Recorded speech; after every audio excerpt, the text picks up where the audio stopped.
All right, well, my name is Luis Miguel Estrada. I am a visiting assistant professor at the at the Department of Hispanic Studies, and it is my privilege to welcome you all and introduce our guest, Professora Adela Pineda Franco, who graciously accepted spending the day here at Brown sharing different products of her fields of expertise.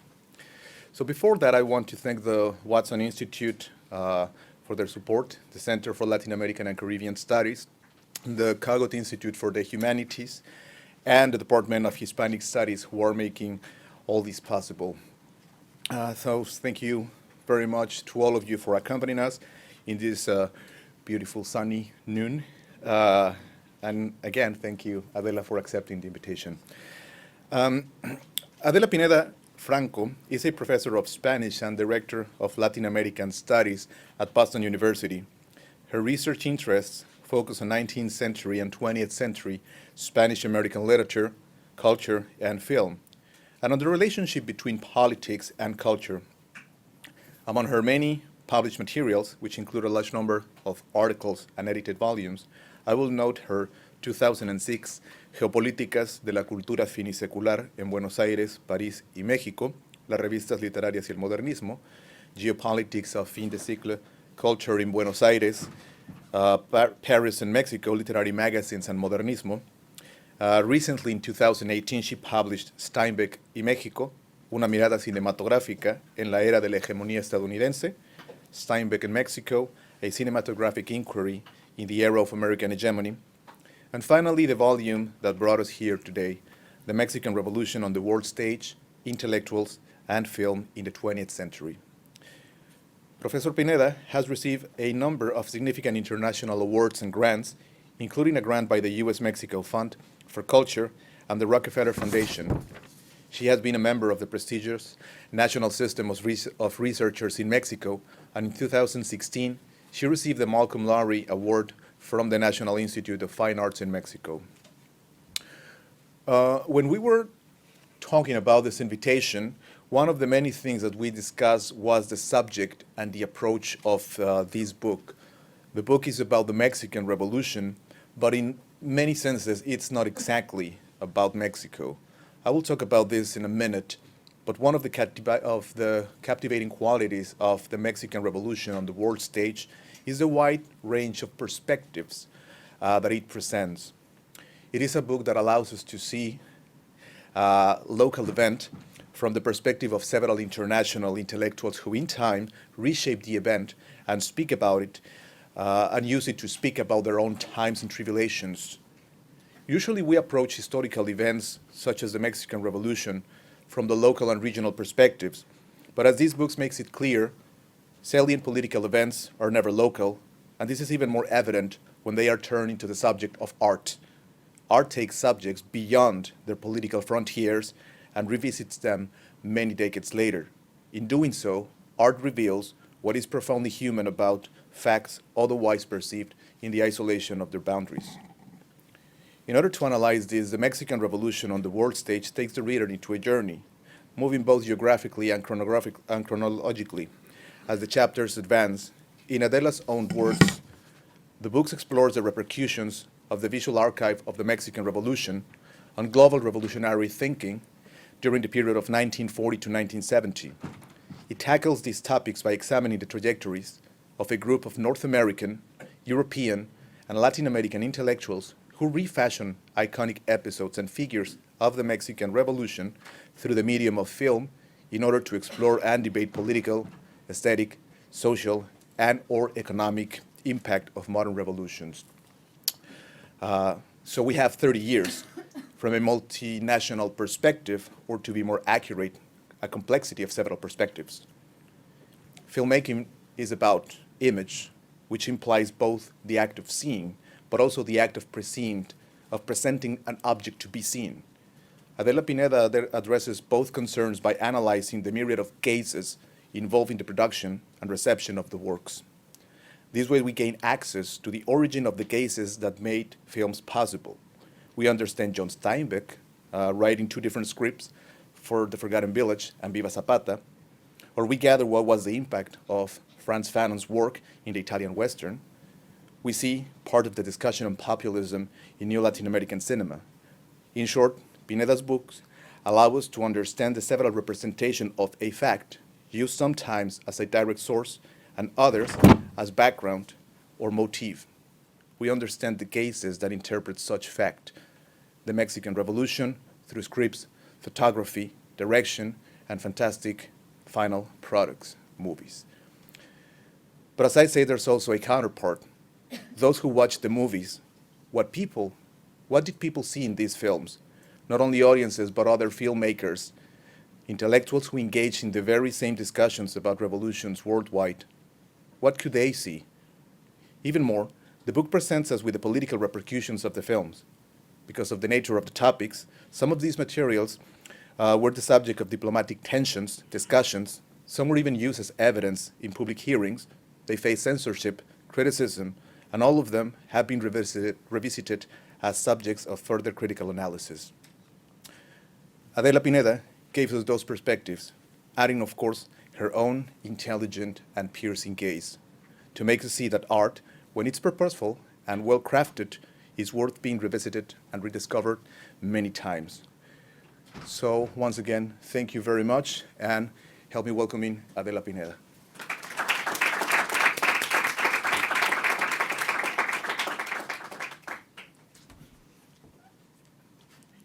Wow, I like my book a lot now after this presentation. I thank you so much, Luis, for such an insightful reading of this book. And thank you for the invitation, and also to Regina for making this possible, and all the departments and constituencies involved in me being here. I'm actually very happy because I see some of my old students who have become prominent professors here and in the audience, so I'm very happy. Yes, when we hear the word Mexican Revolution, we think about a regional affair, which was an agrarian revolution, the first social revolution of the 20th century. And I'm not saying that this revolution has not been studied in a translational dimension, but it has, or it became kind of like a nodal point to study what Mexico was about during the 20th century. In this sense, it became the cultural dimension of nationalism. And its study, at least from the perspective of cultural and literary studies, got trapped there. It was always related to something very local, to something very idiosyncratic, to problems that were very confined to the nation state. So when I started studying the revolution for an article that they asked me to write about Westerns, American Westerns, and the revolution, I started thinking, well, the revolution was really had multidimensional, and not only in the sense of politics, but also in the sense of popular culture and other avenues. So I wanted to do not only the study of cultural representations, film representation, I also wanted to see what was behind the making of these films. So I visited many archives, and I followed the track of many kind of like agents involved in this filmmaking. I noticed that there was not only directors, but they were photographers, scriptwriters, producers, politicians, even presidents involved in the making and reception of these films. So the book was a challenge because it implied opening up little windows from different parts of the world. I had to, in order to write about the new Latin American cinema, I had to study Argentina, and I had to study the dictatorships in the 1970s. In order to write about the Italian Western, I had to study what was going on in Italy in the 70s and what was the impact of post-liberation movements there.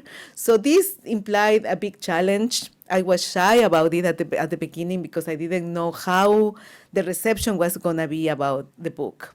But how can we then think of the visual archive? Because this is the main point of the book, or the starting point of the book.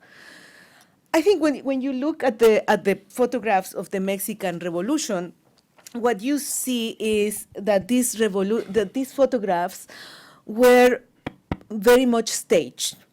Even when you see horrified images like firing squads, what you see is that the revolution generated an archive where the characters involved knew that they were making history at the moment these images were captured by the photographic lens. So there you have Zapata and Villa, and well, Zapata didn't dress like that every day.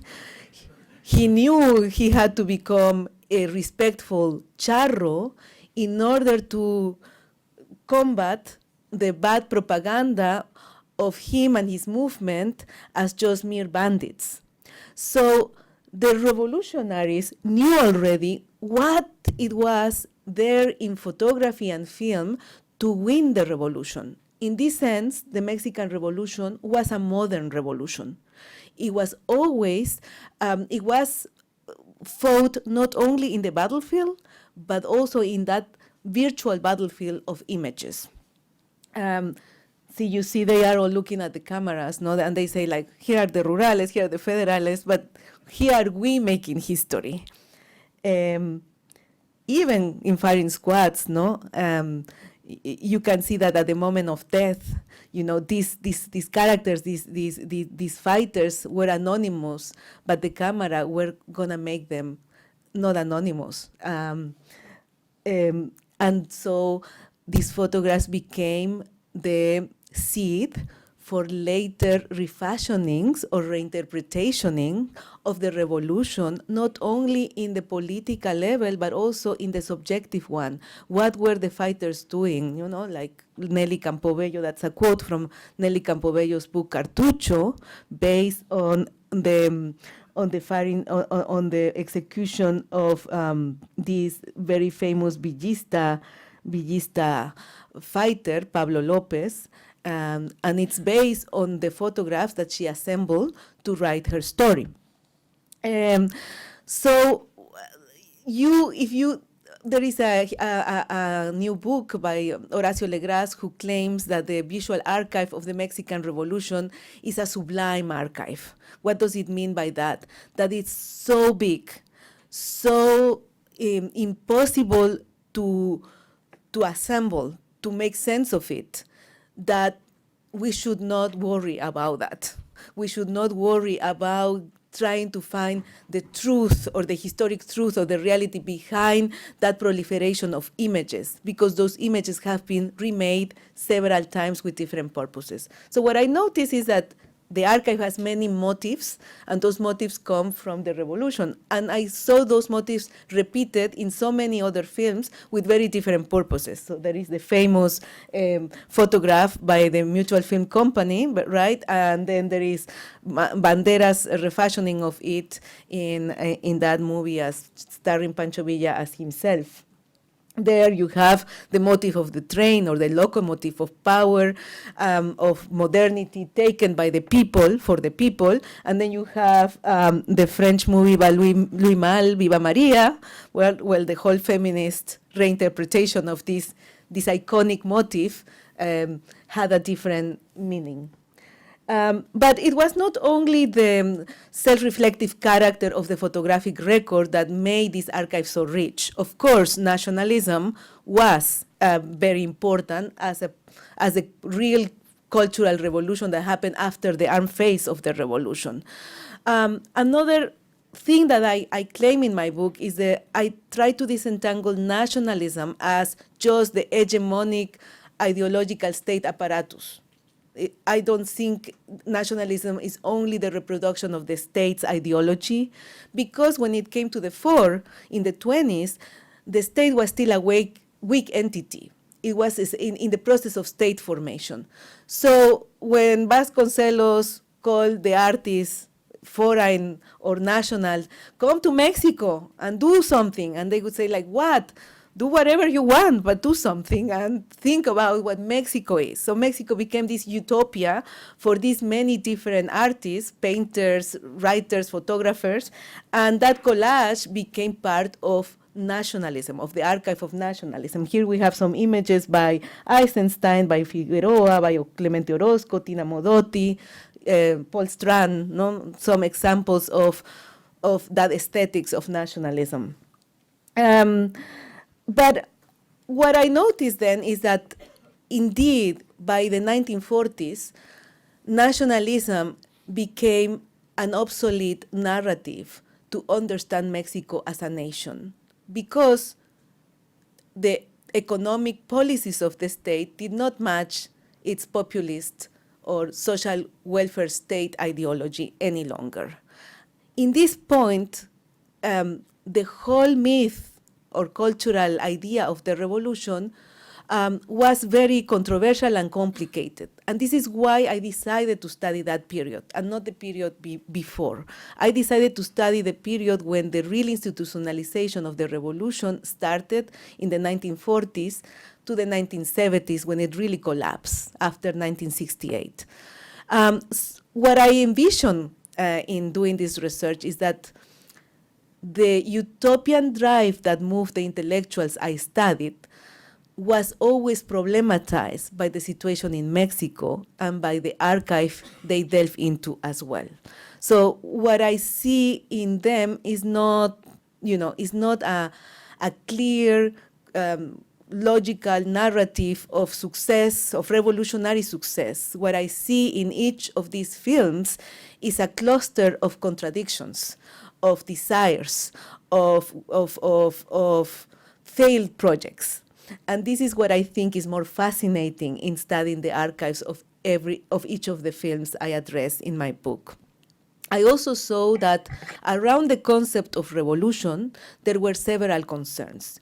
It was not only how we can change a political system, or how revolution is the collapse of the old and the coming of the new. It was also what means to develop a stable relationship between the state and the so-called people, for instance. And when the revolution state continuity becomes complicated, for instance, in moments like McCarthyism in the United States, why the archive of the Mexican Revolution could be attractive to like Cold War warriors in the United States was one of the questions. The other is why the revolution, being an agrarian revolution, wanted progress, technological progress, social progress, but also to kind of like hit the brake of speed and modernization that was eradicating forms of rural possession of land, forms of living in the countryside. So this contradiction is also in these archives. We have the farmers who are, portrayed as archaic, as being pre-industrial, but these people are the ones fighting a modern revolution. These are the ones using new technology to fight a modern revolution. So this was another concern. So let me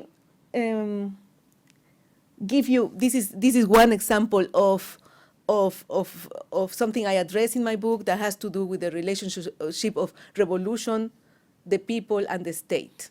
When Zapata and Villa is a very staged photograph. It doesn't mean that Zapata and Villa were already taking the lead of the country in political terms. They were visiting the Palacio when there was when they seized the capital, but they sat there and took the picture in order to portray that ambivalence. What is going to happen with us if we take over power? Is the revolution going to expire? Is the fighting of the people going to be absorbed by state politics? But we do need to take power. So that question was refurbished, very funny, in Viva Zapata, for instance, which I work in my previous book on Steinbeck. So the book on Steinbeck was kind of like the departing point for this new book. So let me give you an example of I'm not going to go through the whole book, but like so that you see methodologically, or the questions I ask in the book. Let me give you the example of this film that is called The Forgotten Village. It started in 1939 and was released in 1940. And this film was made by a group of intellectuals, all of them very revolutionary in their times. One was Herbert Klein. Herbert Klein was a Jewish American photographer, filmmaker, and also writer who went to Nazi Europe and undercover filmed the taking over Czechoslovakia by Hitler. And so he was willing and striving to stop the spread of fascism in the world. So when he saw that in Mexico there was the possibility of a coup, which never happened, by the way, the President Cárdenas was going to leave the presidency and there was the rumor of a right-wing coup to happen, he thought, I need to go to Mexico and do the same I did in Europe. So he called Steinbeck and other photographers like Hackenschmidt, and a very famous photographer, European photographer, and they went to Mexico to film or to avoid the coup. What happened? The coup didn't happen, and then they didn't know what to do. And so they went to Cárdenas and they say, well, what can we do? Well, we should promote the policies of the welfare state. Let's go to a village and see what we can do there in order to institute healthcare system for the population. So the film became that very contradictory nature of state intervention in the countryside, the relationship between rural people and the policies of modern state was caught in the film. These are images from Klein's visits in Europe. So the story goes that Juan Diego sees that his family gets sick by contaminated water. So the hechicera of the town is against modern medicine. So the film is about the modern doctors fighting the rural ethnic type of healing, and in the end, Juan Diego has to leave his community in order to become a modern Mexican, and so the message is, let's have modern healthcare in the countryside. But what I really found more interesting about this film is its photographic record. Although the message was progressive, it was caught in a very nostalgic, archaic idea of the countryside. It was biblical. There you see the peasants, right? It was slow motion. It reminded of what later was going to be the high climax of Mexican nationalism.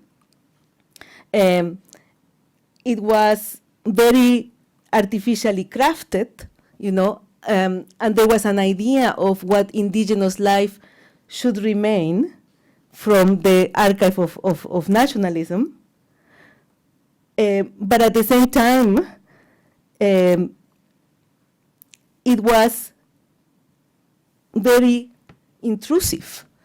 And the archive showed me that this intrusion brought them ethical contradictions. For instance, why or how are we going to interfere in this town, and in the name of what universal values, like democracy, etc., a problem that is still there nowadays.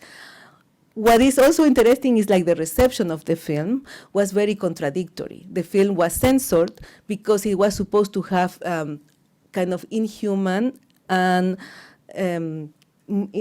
amoral images, because you have like the birth of a baby, and in that birth you see the breast of the woman, and it was very interesting to see how they debated to leave the censored, but because they said, well, we should, because this woman is not that attractive, it's more a primitive breast. they also said, well, it's not primitive, it's biblical. Well, it's not biblical. It tells us the origin of our life. It is the center of our human dimension. So it is very interesting. All these images were crafted according to the nationalistic archive, but the talk and the discussion was about this clash between modernity and tradition through the photographic record of indigenous people in Mexico. And so the question of revolutionizing the countryside was very troublesome in this film. Another aspect of this movie has to do that the background was World War II.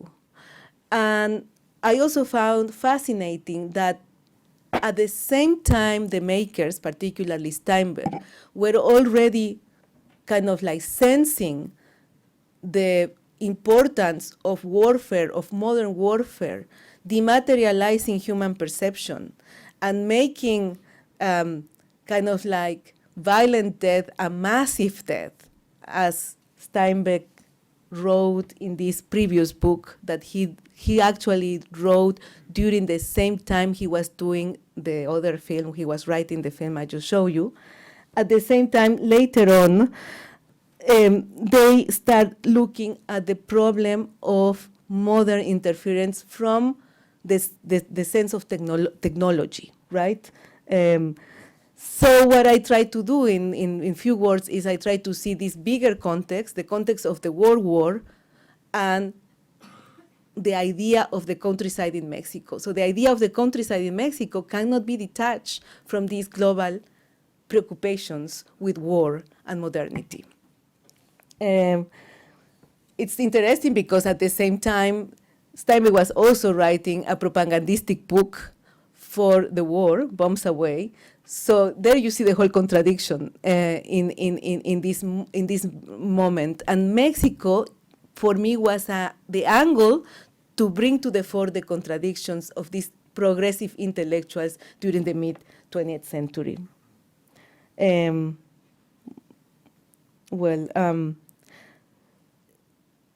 So let me give you another example that is totally different.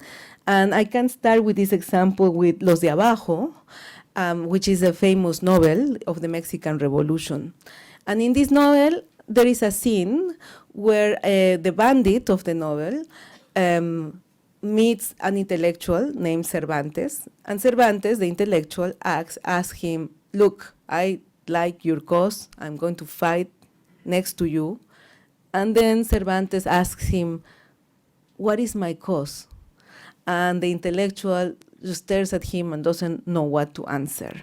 And this is a very famous moment in the novel, and it brings to the fore the problem of the purpose of the revolution from the angle of the lettered intellectual. And I thought that this iconic moment in literature was a good way to understand the idea of the bandit in Westerns. And the idea of the bandit that is very common in American Westerns, like it usually is a Mexican bandit, and you have either the humble Mexican peasant or the bandit, and the cowboys are going to fight that bandit, became refurbished in the Italian Westerns in a very different scenario.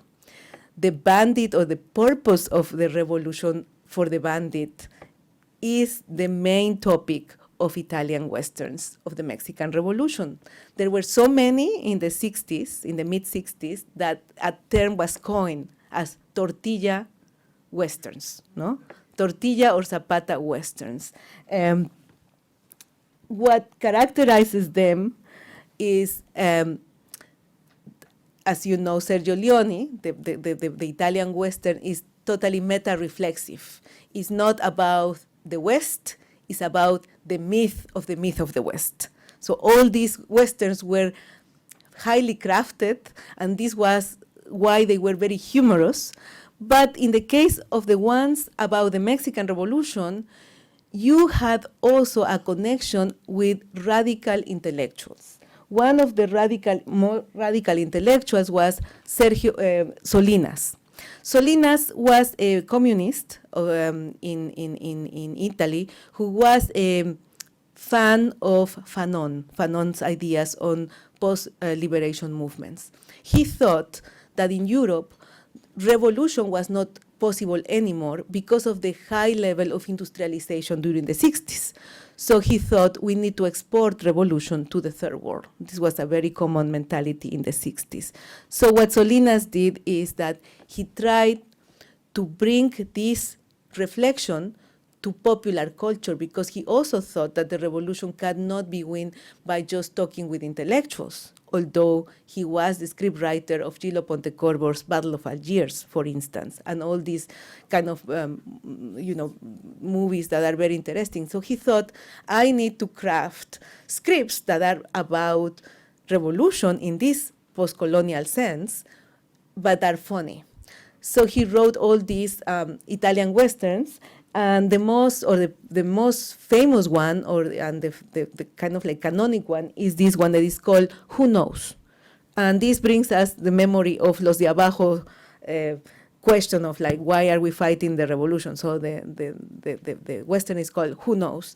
And the story is about the American who is an undercover agent or spy who is going to destroy the revolution, is going to be paid by the Ming government to kill the leader of the revolution. So the whole movie is about that guy and the relationship with the bandit of the movie, who doesn't really know why he's fighting the revolution. This is the main Zapata-like character who knows why he's fighting the revolution. The bandit doesn't know, he just wants to sell arms.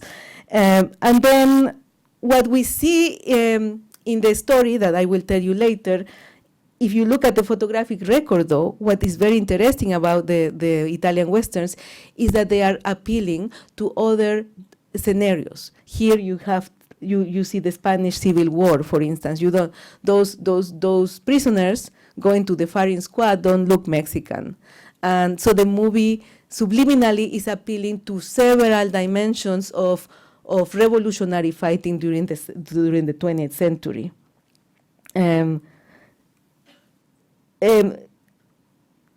So you see that the film what it's doing is like refurbishing those American Westerns by changing the perspective. Instead of having the cowboy perspective, you have the bandit perspective. And that is something that Solinas achieved with Pontecorvo in the Battle of Algiers. Even though these were terrorist-like movements, Pontecorvo tried to make the lens or the story be part of that look. No? Here they are about to be bombed. So you see that in this film as well. In the end of the film, all of a sudden, the sight or the gaze is the bandits, and then the one that is cartoonish is the American infiltrator. What is more interesting about that particular technique is the end of the message and the body. The body as kind of like envisioned by Fanon. Fanon thought, and this is what Solinas did in popular culture, Fanon thought that it's not only your mind, but it's through your body that you express yourself in a political situation, in a post-colonial liberation movement. You have to liberate your body because you are caught, mind and body, within ideological scenario where you don't have a voice. And from a psychoanalytical point, this is what Fanon kind of like developed in several of his books. And so Solinas kind of like simplified this idea, and I was very, very triggered by the way he would simplify these very complex ideas and made them viable in a popular culture film. So at the end of the film, we see how he played with the clothing of the characters, and the bandit takes his outfit, his suit, get rid of it, and starts screaming, buy dynamite, don't give any money to the poor, just buy dynamite, and then he escapes, right? He escapes like the typical bandit guerrilla fighter of the 60s. So the whole idea of the guerrilla fighter who is beyond the law, no, is refurbished in this type of reworkings of the Mexican Revolution visual archive. So what I want to say is that the uses and misuses of the Mexican Revolution's archive are enormous and are endless. And in the 60s, you have a very different story with Glaser, who was a Latin American filmmaker who tried to make documentaries on the countryside. But I think this is a longer story, and I guess we can talk about it with the questions. Thank you.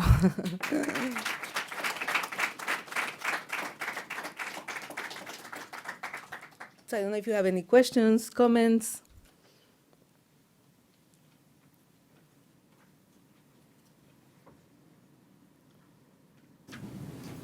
If you have a question, just wait for the microphone to get to you so that it's part of the recording of the event, please.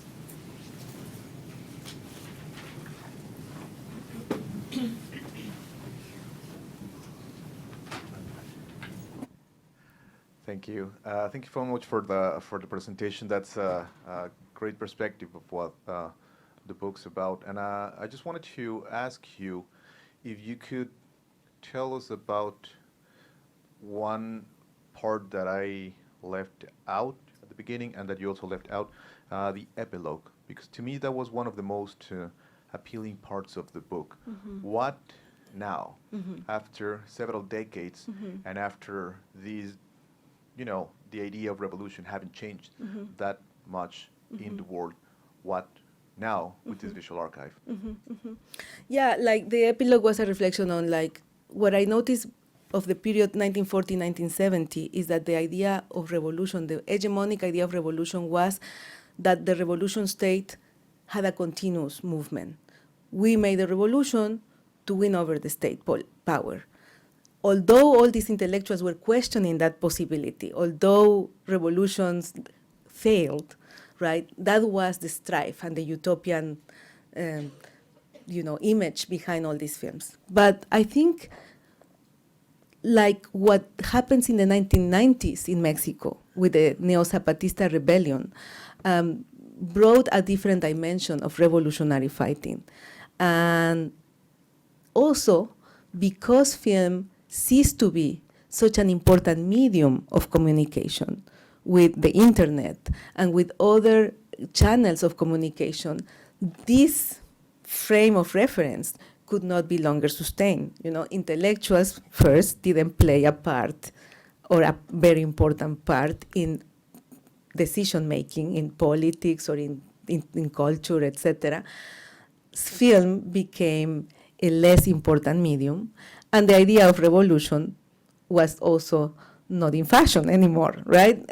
So what I saw is that the films that still made recourse of the revolutionary archive were actually doing it in a very spectral way.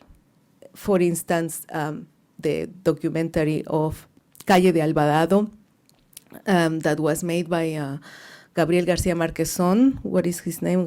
I just lost it, Garcia, no? Where you have the cavalry of Pancho Villa, traversing one street of LA, and people are all connected with their cell phones. They are very busy, answering their cell phones, and it's in slow motion. And when you see these figures, they are totally out of place, but at the same time they are there because it has this ambiguity of, recalling who they are, the identity of the Latino population in LA, because this is a Latino barrio where this image is screened, but at the same time, the idea or the vigorous utopian power of revolutionary change is not there anymore. What I found interesting in the Neo-Zapatista movement is that because they didn't expect to seize state power, their movement was much more appealing to a broader audience because the idea was to go back to Zapata's initial claim that was, we have to be there to watch that justice is always played. No? So this message was very appealing for the middle classes, not only in Mexico, but everywhere. And also, this movement's very shrewd use of new technologies, particularly the internet, and particularly the speed in which those news were traveling, made this postmodern movement from a different kind. So my epilogue just wonder about the future of not only of the archive, but of like social change, and the role of intellectuals in this change. We cannot talk about intellectuals in the sense we talk about them in the 40s or 70s. So that was the final reflection. The other reflection that was there in the epilogue was that throughout the book, I noticed that the film medium, and I'm going to talk about this in the afternoon, is already part of the progressive dematerialization of the world. You fight a revolution through the media, through images, and you are losing kind of like contact with concrete experience, with concrete communication, with flesh, with people, with the here and now of the moment of an event. In our area, this is more so. And more so to the point that we can kill 1,000 people by just pushing a button from an office, no? So this romantic idea of fighting a revolution, as the revolutionaries did in the Mexican Revolution, is also something from the past. The revolutions are fought through the virtual means, and this is what we see in new social movements, for instance. So this was the reflection I tried to put together in the epilogue. Thank you. Thank you. Thank you so much for that talk, Adela. That was fabulous. And I haven't read the book, so my question comes mainly from what you said today. And the gist of it is I'm curious about the national imagination in film. And there's this beautiful moment in the talk where you have Zapata and Villa in the presidential seat, and you talk about this idea of ambivalence, which I just love. We need power, but what happens if we take power? How does it corrupt us? And you probably well know Benedict Anderson's famous book, Imagine Community, and thinking about the way print culture gave us an opportunity to imagine the nation. I'm curious what role these films, which are decades after the revolution, are allowing both the US and Mexico to imagine the nation, and what role ambivalence plays there, because many of those films are quite doctrinaire, right? They have a message they want to get across, whether it's pro-US or pro-Mexico. So if you could just talk a little about film, imagination, and ambivalence, that would be fabulous. Thank you. Sure. I think print culture defined the nation particularly so strong in the 19th century with the circulation of newspapers, etc. What I found is that images were also used for nationalistic purposes, but because of the circulation of images and because of their wider appeal, they were also very transnational, and their uses were multifarious. So when you see films like Viva Zapata, that was a film that used this image for kind of like anti-revolutionary purposes, because in this film, what you see is that the revolution becomes the statist type of communist fear, and Zapata becomes this melancholic, tragic hero. You also see how even the same movie, and I have not record of this, but there is a book by Samuel Brunk that says that it was taken by the Latino communities as a different movie, a movie that Zapata came back to his people. He did not renounce revolution, but he did not renounce his people. So the idea, or the 60s. Or the 60s movements, right? Like they thought that this was more of an anarchist film, a film about that the emancipation is not in the state, but is in the people. So for me it's fascinating because you see the real purpose of the film when you read the archives, when you read what they wanted to do, and then you see how many different appropriations it had. Then you see how the ambivalent messages in the photographic record, no? And the photo itself, I think, has been used. For instance, Super Barrio in Mexico. If you see, there are so many incarnations of that photograph in Mexican popular culture. Like there is one Super Barrio sitting on it, and the play again during the Neo-Zapatista movement. No. Mm-hmm. Yeah. Hi. Thank you very much. So I wanted to ask you about this spectacular archive that you were exploring. So what is the portion of the archive that is still, do you think, unexplored?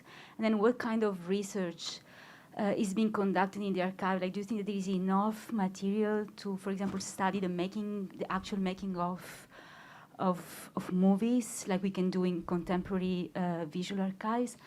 And then I just had like like a curiosity about the question of the Italian bandits and the way in which they are used to interpret the Mexican revolutionaries, because there is a connection, right, in Italian banditism between bandits, agrarian reform, and the way in which the bandits were uprising, like the rural population. So maybe it's not completely... Yes, in fact, kind of like the idea of the bandit in Italy came from the south, from Sicily, and from this like underdeveloped part of Italy. And then you had high modernization in the north and like abandonment in the south.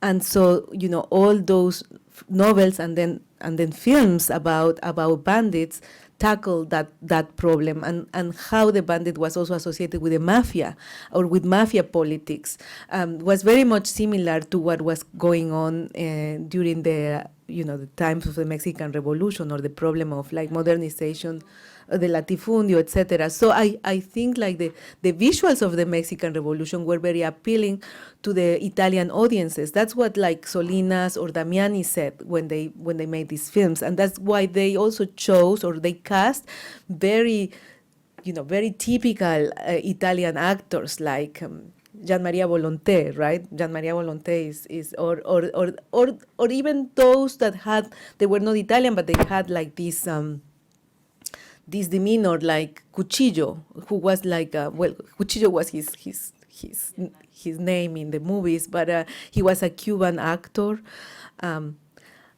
They were also crazy, these films, because all of them were foreigners. None of them spoke Spanish, and they didn't speak English either. So they were all dubbed, these films. So it's very funny sometimes, because you see them from very different cultures, like staging a revolution that you didn't know really where it happened. But yeah, the idea of the agrarian Arcadia mixed with criminality and was there. But also the idea of revolution. Like if you see in Gillo Pontecorvo's film, The Battle of Algiers, the Petit Crook Ali Lapointe, right, is the seed of revolutionary change, precisely because he is not an organized worker or is not a professional revolutionary. He is a nobody. And those nobody in the 60s were kind of like... was the sector of the population where you could actually strive this idea of change. About the archives, I don't know all the archives. The ones I visited, what I see in Mexico is that the photographic archive of the Mexican Revolution is very dispersed. There is one that is very big, the Casasola archive. There is in film another, the Toscano Foundation archive. You see something in Mexico, at least, that is a problem or a phenomenon, that is who decides who is the owner of the archive, and also who is the owner of the images. There is a lot of speculation in the Casasola archive. Casasola said, many of these photographs are mine, but it's not true. And the same with Toscano. Toscano's daughter decided to cut off the films of his father and put them together with like anonymous photographers, and then she made the epic of, this is the memories of a great filmmaker, no? So, and that film is not made by that guy. So, it's like fake news. Yeah. That happens in the visual archive of the Mexican Revolution. Another thing that happens in the archives I visited in the United States is different, because they are very well organized. But the problem is you have to go to different archives, because in order to see a film, you see partial evidence. Then you have to see, well, he wrote this, I need to read his letter. So you go to the writer's archive, and then you have to jumble all the material together, and then you say, nothing of this makes sense. I'm just going to, have to select, exclude material, and make a proposition. No, you cannot do something else. Mm-hmm. Adela, thank you for a great presentation. I also look forward to reading the book as well. I wanted to ask you about, going back to that picture of Zapata that you shared with us, that he's self-fashioning himself as not a bandit. Mm-hmm. My question would be, what images was Zapata consuming, or what was the mirror that he was self-fashioning in? That is a little bit before your book. I suppose I'm asking about the introduction of the book, but if you can talk a little bit about Villa and Zapata's consumers of visual culture. I would answer this question partially because I don't have the whole information, but what I know by fact is that they had very good advisors. Like Villa and Zapata, both of them had their cohort of photographers, and they have their cohort of filmmakers. So the idea of the bandit in 19th century Mexico had to do with these, like Los Bandidos de Rio Frío, right? Like these ruthless criminals who were, poor, etc. But funny enough, there was also the idea of the charro, the ambitious charro, like in El Zarco, right? Like he is a charro, etc. But I think, like in the specific case of this photograph, what happened with Zapata is that the newspapers were portraying him as the Attila of the South. And so Zapata, it's very interesting, like how the press decided who was the good leader or not. That happened during the revolution, big time. So all the newspapers, the frontline newspapers, had like big images of like these, people like screaming and like, with the hair, and then they say the Attila of the South are coming, are grabbing the cities. The people in Mexico City really didn't know there was really a revolution going on that erupted in 1910 until 1914, when the Zapatistas and the Villistas entered the capital. So this is a moment of who are these guys, and then they come and they sit in the presidential chair. How can this happen? No? So this is in the imaginary of the urban middle classes that are usually very conservative, right? Like unthinkable. Because there were so many Darwinist ideas related to the indigenous peasant in 19th century Mexico. So I think Zapata wanted to be like, it's very interesting, he's playing with the hacendado type, He's playing with the hacendado type because he was fighting the hacienda as the economic system, but he was a good politician. He was also looking for some support of some hacendados, as he did have, right? Villa was playing more with the image of the military, the military guy. So what Villa did that Zapata didn't have was a very disciplined army, and he played with the idea of being a Napoleon in the battlefield, because what characterizes Villa's battles had to do with speed and organization.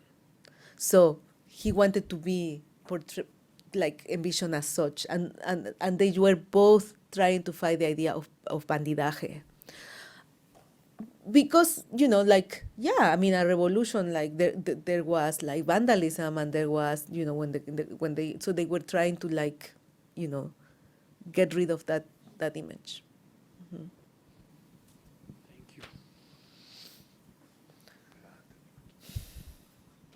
So unless we have any more questions, I guess we have time for one final question.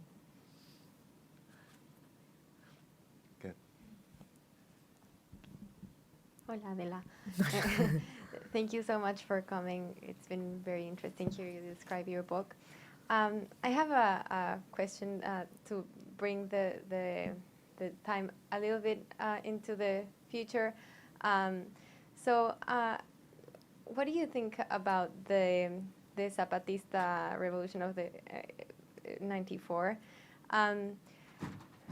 Because I have trouble placing El Subcomandante Marcos in these figures and thinking about how he's very interested in framing himself also visually, and I think he has all this repertoire, all this visual archive that he's thinking. He chooses the Zapatismo as something that he as his name and to evoke that imaginary of the the same century that he's still living in at the very end, but he's still in that very century.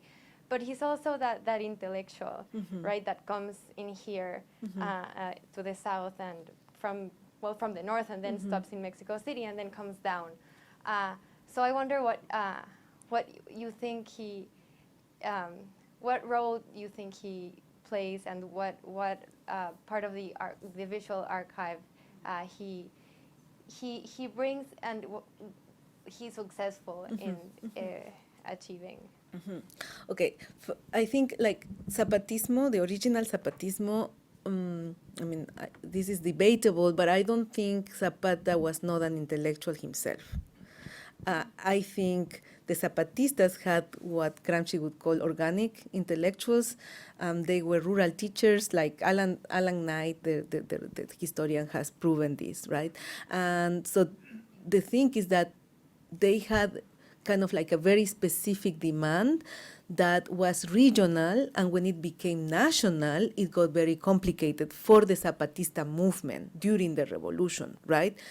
And what they wanted was actually not very revolutionary. They wanted to get back the possession of the communal lands as the crown, the Spanish crown, had given them at the end of the colonial times, and that the liberalism of the republic during the 19th century had gotten rid of. So Zapatismo was a very kind of like unique movement in this sense. This is why John Womack's book starts saying this is the story of a people who just wanted to get their land back, right?